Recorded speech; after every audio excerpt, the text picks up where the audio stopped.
ఏది అయినా ట్రై చెయ్యి ఆచి చికెన్ మసాలా. ఆచి చికెన్ మసాలా. ఇండస్ట్రీ ఒక్కప్పట్లా లేదు ఇప్పుడు. రోజుకో కొత్త హీరోయిన్ వస్తున్నప్పుడు రేస్ కూడా అలాగే ఉంటుంది. మరి ఇలాంటి టైంలో రొటీన్ సినిమాలు చేసి తమ ఉనికి చాటుకోవడం అంటే సీనియర్ హీరోయిన్లకు శక్తికి మించిన పనే. అందుకే వాళ్ళు రూట్ మార్చేస్తున్నారు, డిఫరెంట్ సినిమాలు చేస్తున్నారు. మరీ కొత్తగా ప్రయత్నిస్తున్న ఆ సీనియర్ హీరోయిన్స్ ఎవరో మీరు కూడా చూడండి. కెరీర్ మొదటి నుంచి గ్లామర్ షో చేయడంలో తమన్నా స్టైలే వేరు. కాకపోతే ఎప్పుడూ హద్దులైతే దాటలేదు. కానీ కెరీర్ చివరికి వచ్చేసరికి ఆప్షన్ లేకుండా పోయింది. ఉనికి కోసం బోల్డ్ కథలు ఎంచుకుంటున్నారు మిల్కీ బ్యూటీ.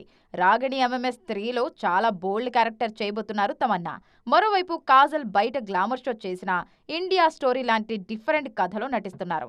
ఆహార కల్తీ, పురుగుల మందుల దుర్వినియోగం, దానివల్ల ప్రజారోగ్యంపై పడుతున్న తీవ్రమైన ప్రభావాలను ఆధారంగా చేసుకుని ఈ సినిమా తెరకెక్కుతోంది. ఇందులో కాజల్ ఒక లాయర్ పాత్రలో నటిస్తున్నారు.